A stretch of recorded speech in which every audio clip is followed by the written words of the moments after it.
Hi, I'm Fearmongering, and you're in the stream. In just 1 week, Brits will be going to the polls to vote on a British exit or Brexit from the European Union.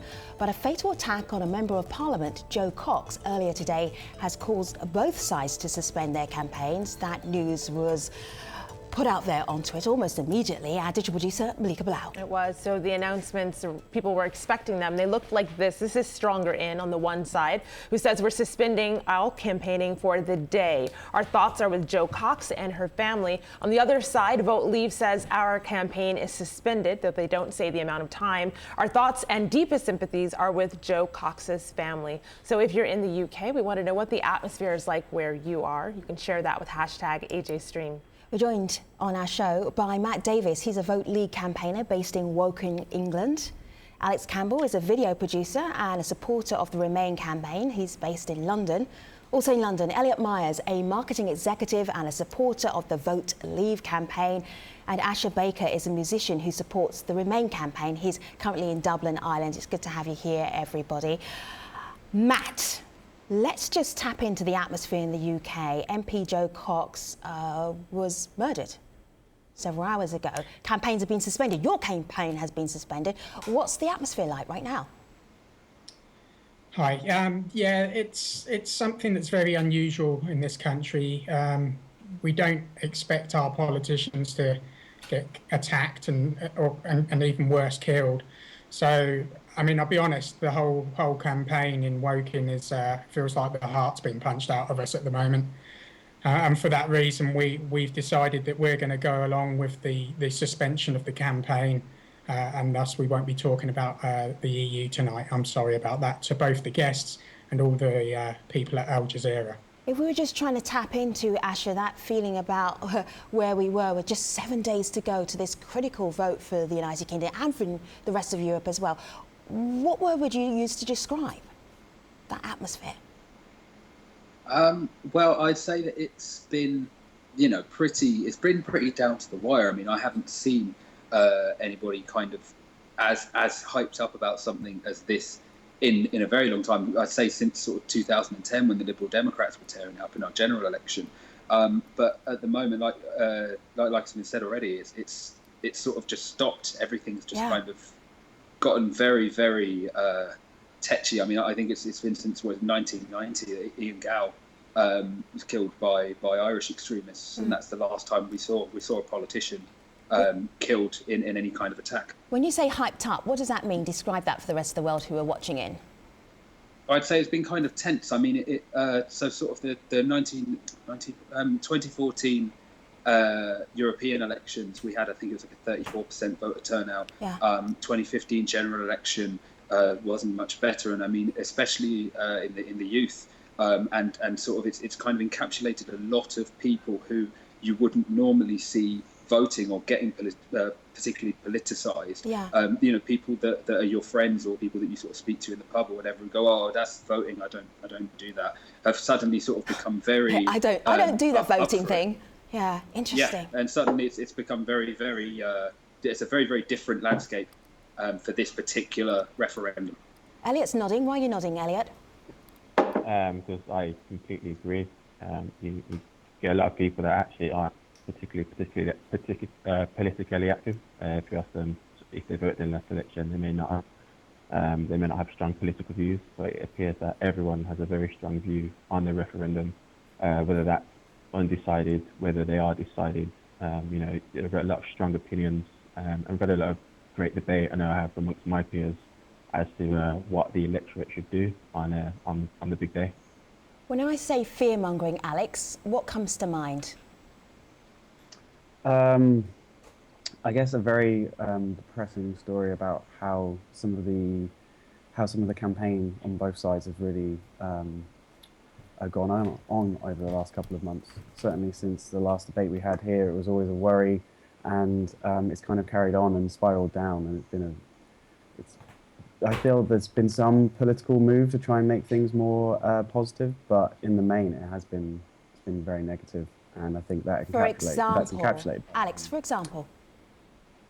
There has been, in fact, earlier today, before any of the tragedy unfolded, there was a poster unveiled by the Nigel Farage from the UKIP party, which is for leaving the European Union, and it displayed a line of refugees in Slovakia, and the point was that it was alluding to the fact that Britain shouldn't accept any more migrants. And this one doesn't really reflect like the reality, but it's scaremongering, the idea that there's this queues going out the door of what were Syrian refugees doesn't really seem to compute with reality. Well, in the midst of that negativity that you were talking about, it could be part of the reason that people online are saying it is good that these two campaigns have suspended because of the events of today. This is something that Prime Minister tweeted out. This is David Cameron, who says it's right that all campaigning has been stopped after the terrible attack on Joe Cox. I won't go ahead with tonight's rally in Gibraltar. Also a comment here on Facebook. This is from the Labour Party leader, Jeremy Corbyn, who posted a tribute to Cox on his Facebook page. You can see it here. The whole of the Labour Party and Labour family, and indeed the whole country, will be in shock at the horrific murder of Cox today. And then there's this tweet that's cautioning against political point scoring on the basis of rumors or facts. Alex, there's a danger there. Have you seen things that have caused you to pause today? Personally, no. I think there's actually been since the tragedy has unfolded, I think that both sides have done the right thing and suspended campaigns. Certainly in the mass media anyway. Matt, how long is this suspension going to go on for, and how did it come about? It's probably the first time that two campaigns have actually agreed on anything. That's probably right. To be honest with you, I haven't got a clue. The first I heard of it was literally an hour before this show. I wasn't surprised. I did expect that because I think it's the right thing to do.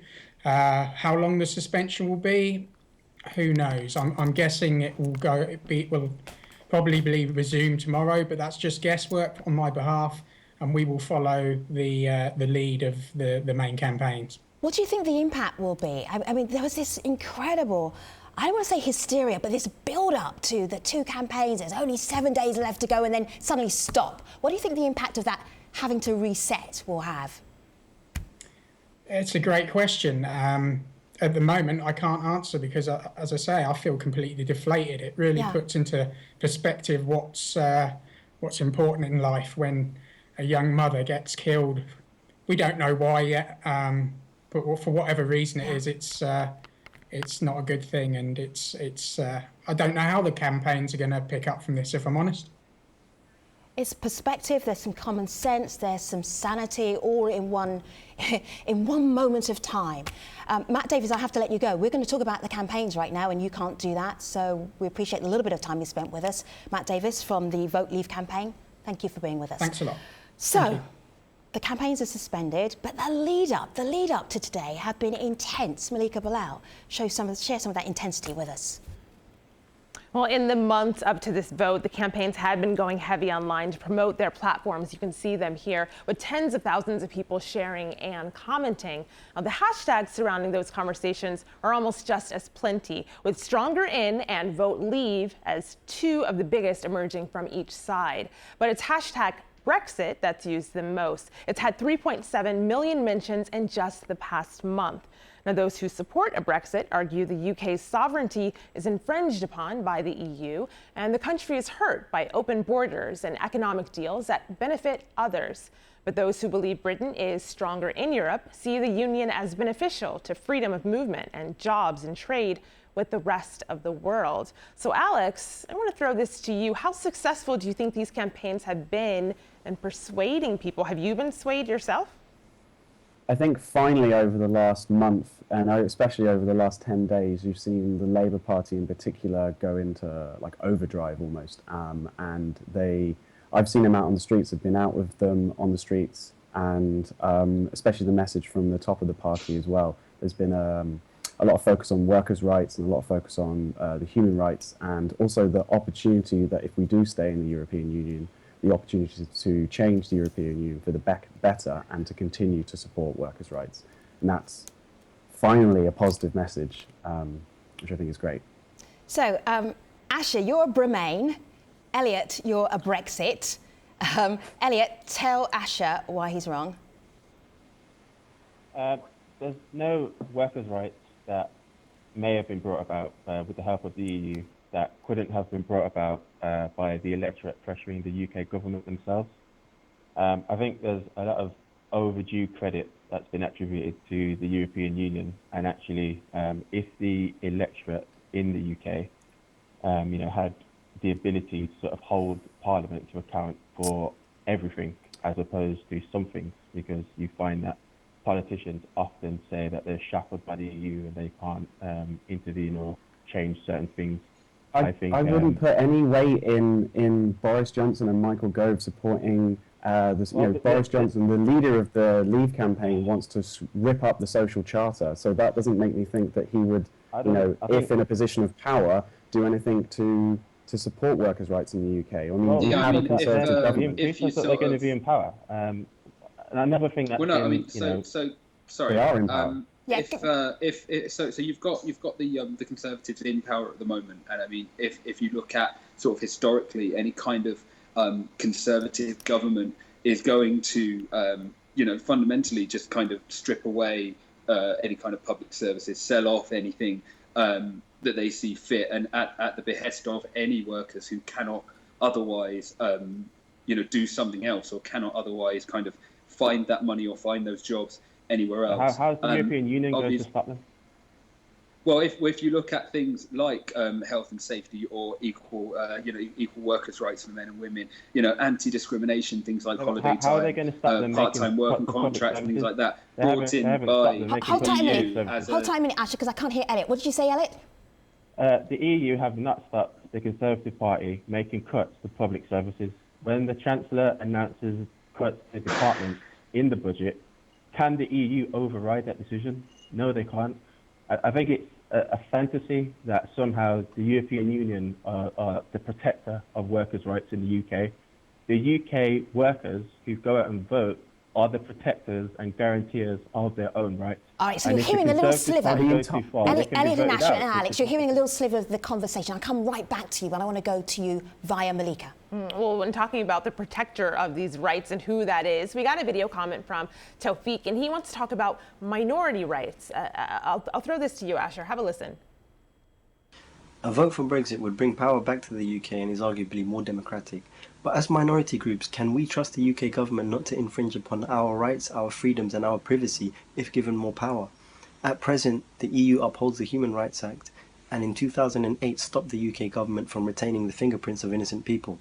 In the wake of terror attacks in Europe, the rise of the far right and groups like UKIP stirring anti-immigrant sentiment in the UK, I believe that we need the EU's third-party oversight.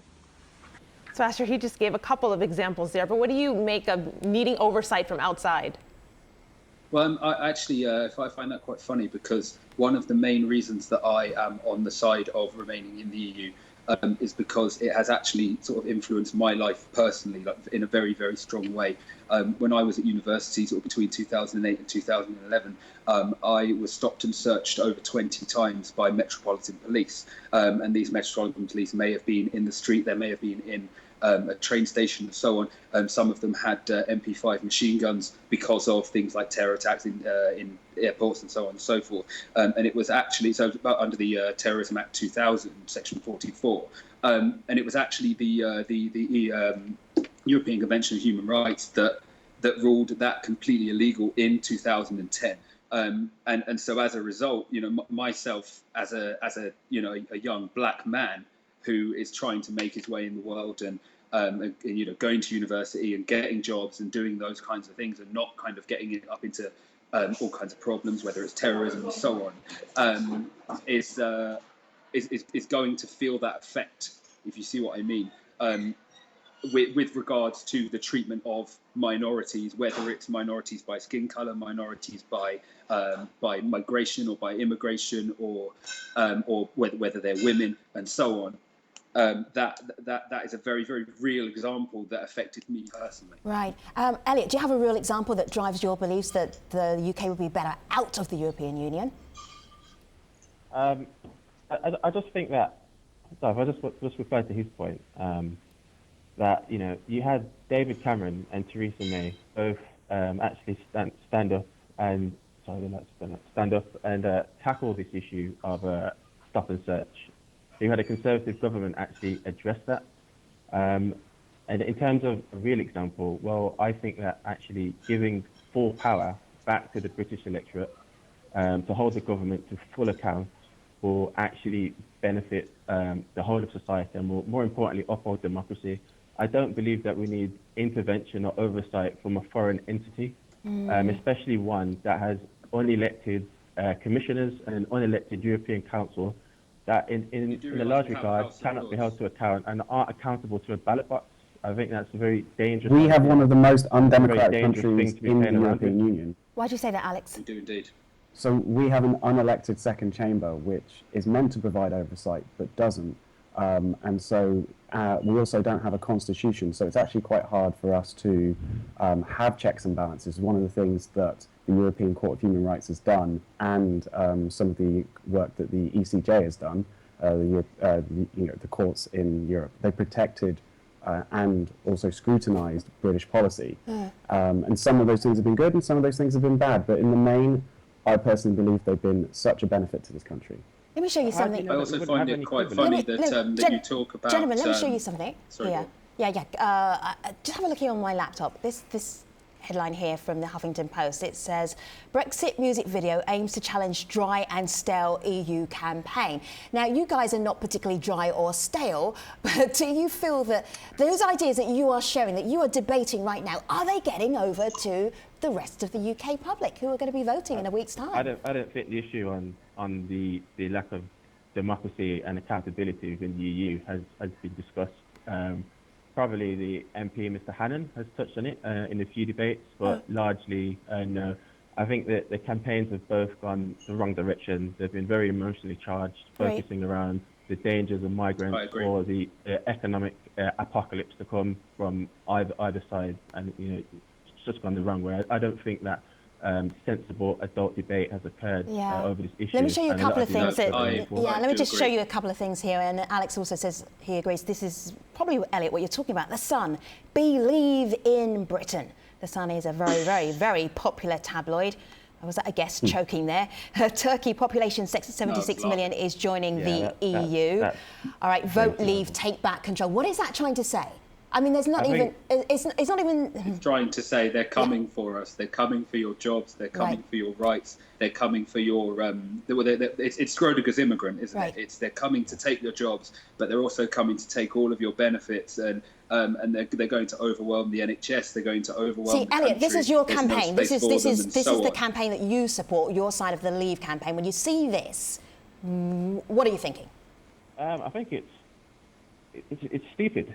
It is. It's stupid. It's actually stupid. Stupid. There are valid reasons for leaving, but making out immigrants to be the bogeyman that are going to come and steal the women, steal the jobs, and come with crime, that's actually racist, and that doesn't uphold British values actually.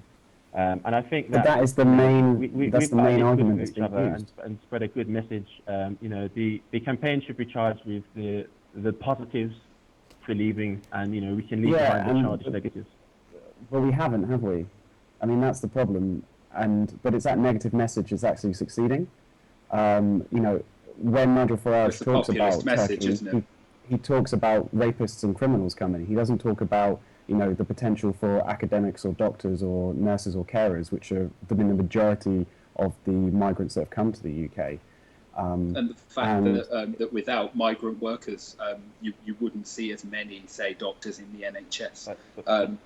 Those kinds of things cannot survive without that sort of free movement of labour. And if you're talking about sort of trade, for example, you get into economics and so on. In order for Britain to trade with places like Europe, you need that free migration of labour anyway. No, that's not true. No, actually. I think there's a misconception as to how trade actually works. Trade is governed by supply and demand. Economists and real business people know that it is governed by supply and demand.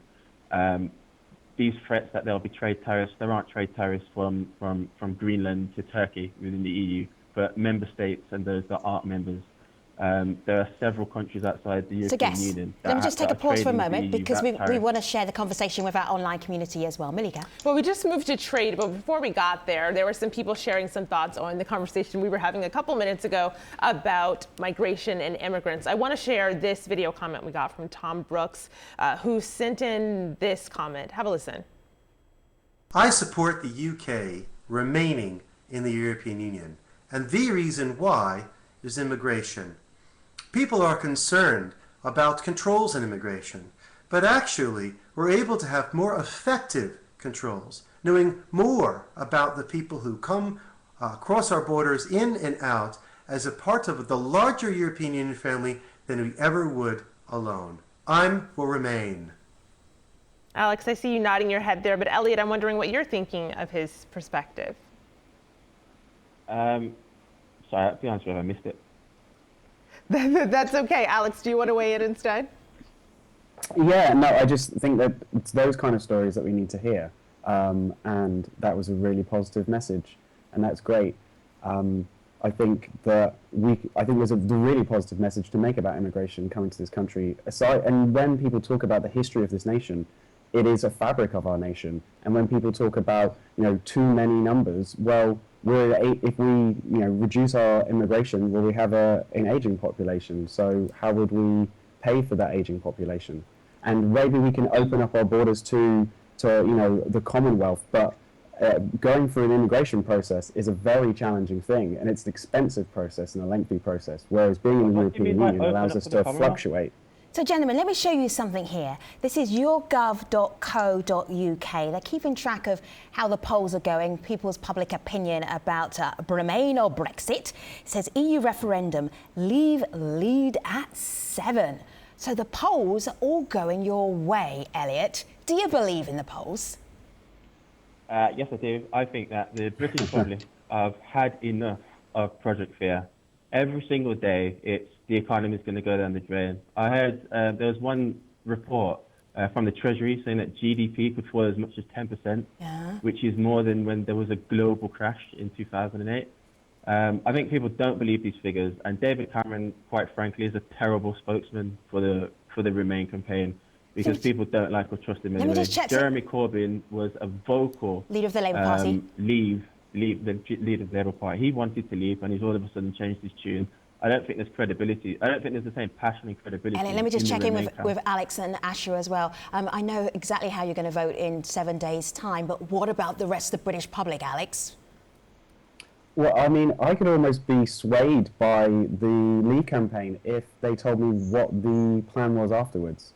There is an element that has, you could talk about Project Fear and scaremongering, but what is going to happen in the 2 years? Okay, I'm not going to say the whole world's going to collapse come Friday if we vote to leave. I'm not silly, but what's going to happen over those 2 years of renegotiations? What if we're going to be in Norway, or if we're going to be a Switzerland, or if we're going to be a Canada? No, we're going to be a Britain. We're going to be British. Well, we're going to have. That's great. We're going to be British. Why do we have to be in Norway? We can be Britain. No, that's the. Let me just bring in Asher. The Asher, other go ahead. thing if you're talking about kind of all these figures from places like the IMF or the Bank of England and so on, they are very hypothetical figures. Yes, we're not about to say here that like Alex said, it's not going to go to hell in a handbasket immediately. At the same time, if we talk about things like the market crash in 2008. A lot of people lost their jobs. A lot of people lost their livelihoods. There was a big strain on things like the NHS or things like benefits and what was it, job seekers allowance and things like that. Okay. Without a solid economic kind of alternative, there's no Asher sort Baker, of way to sway that. Alex Campbell, Elliot Myers, to be continued in our post show at stream.aljazeera.com. Before we get there, let me just check in with Malika. Two sides. Afro Missy says we should probably remain, whichever way I could vote. I have doubts about the future. This other person says you don't need those doubts. It'll be a more successful Britain to come. Thanks very much for watching. The stream to be continued online. Take care.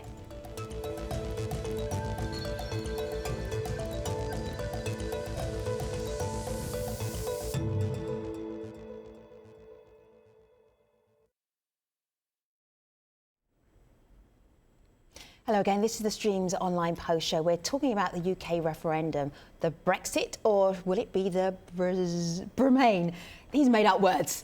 Hard to roll off the tongue here. Malika Bilal picking up with the community. Well, we've heard a lot from people in the UK on what they think of this, but we actually are hearing from some other people, which could make for a whole other show on its own.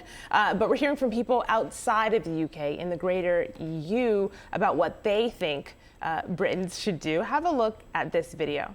Dear people of the UK, your decision to leave or remain in the European Union is a truly important one. If you decide to leave, it will be a real blow to the spirit of solidarity and cooperation that we need to solve the issues of our generation. Obviously, the EU is far from perfect, and we work every day to make it a better place. It is almost impossible to predict the social, economic and political consequences that a leave vote would have. We desperately need to unite, not to separate. Main challenges of our time like corporate power, tax justice, climate change, and the plight of the refugees can't be solved by individual countries alone. Dear Brits, it's your decision coming Thursday and yours alone. But be assured, hundreds of millions of Europeans really like you to stay. On Thursday, please go and vote Remain. So Elliot, hundreds of millions of Europeans want you to stay. Are you swayed by that? Hundreds of millions of Europeans arguably also want to leave the EU. We've seen on the left and on the right political spectrum across many EU countries. I would say most notably France, the prime example.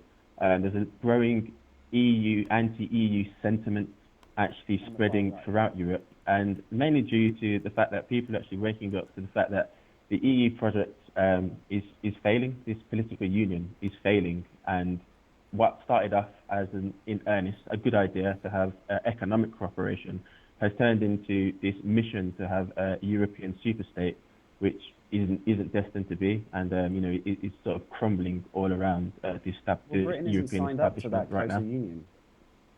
Pardon? Britain isn't signed up to that closer union. Britain hasn't joined the single currency. It hasn't joined to the Schengen agreement, which is the cross-border. What about European regulation that we have to follow and European political? Well, if we want to trade with Europe, we're going to have to adhere to that anyway. No, but I do find it quite funny because if we only do a trade deal with 1.4%. America, are we asking the American Congress to be subjugated by the British Parliament? Do you think they'd accept that? Only why do we have 1.4% to accept these terms? are actually due to the EU in the UK are actually due to the EU since 1993. And only 12.9% of statutory instruments have been introduced by the EU since 1993 to make any sort of small changes to British law. That's actually incorrect. That's an incorrect figure. Have you got another figure? The Library of Parliament had 3 different calculations as to how much EU law was applicable in the UK, depending if you count statutes and regulations. So we could debate about that one. Gentlemen, so you are having a very solid, smart conversation. I do not feel... It's quite refreshing, to be honest. Yes, I do not feel that...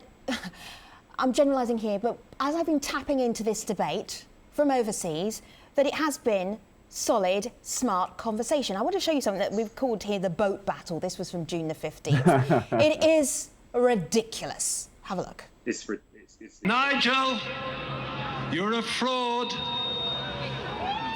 You were on the European Parliament Fishing Committee and you attended 1 out of 43 meetings. You're a fraud, Nigel. Go back down the river because you're up one without a canoe. Disgusting.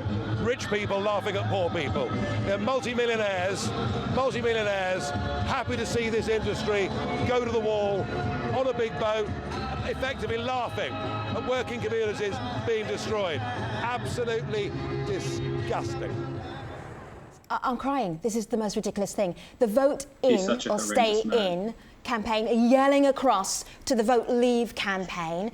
I watched another political show quite recently where Eddie Izzard was in discussion with a member of the audience, and they were, no it is, yes it is, no it isn't, yes it is, no it isn't. I was like, whoa, we're 7 days away from one of the most critical things that could actually happen in European history. You deserve more as citizens of the UK. That is just my humble opinion. Alex, what do you think? No, I completely agree. It's outrageous. It definitely. I mean, I can shout more about I can shout economy and migrants over and over again if that will help bring the tone down. Elliot. Well, I mean, one thing that I actually sort of I've been thinking about for like the past few weeks is that whole kind of mudslinging, that very, very negative sort of push from both sides of the campaign. And I mean, a great man did once say that ask not what your country can do for you, but what you can do for your country. And if we think about that in terms of the EU, if you're talking about this kind of, undemocratic or this kind of broken union, as it were, how are we going to sort that out or fix that or propose any kind of changes we sort of take our ball and go home? We don't need to. Why do I'm not saying we need to. I'm just saying that if we were going to remain in the EU, surely it would be better to talk about fixing it or fixing those problems than just saying, oh, well, it's completely stupid, let's not do it. I will prove to you now that the EU cannot be reformed. In February, when David Cameron went to get his renegotiation deal and came back, now think back to everything that David Cameron has said over the past few months, since February. Has he once mentioned the renegotiation deal as a reason to stay with all the the EU? time. Has he once talked about it? Has he once said, hey, look, I've managed to compromise on his ITV with debate, EU partners, on his BBC debate. We've got this great deal. He hasn't mentioned it once.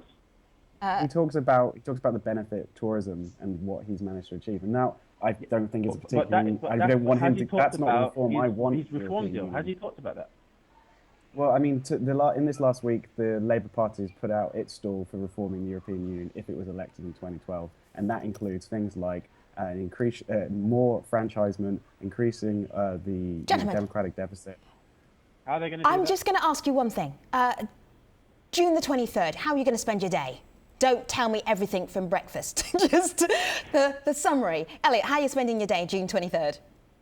Outside the polling station, running the troops, and then after work, with fingers crossed.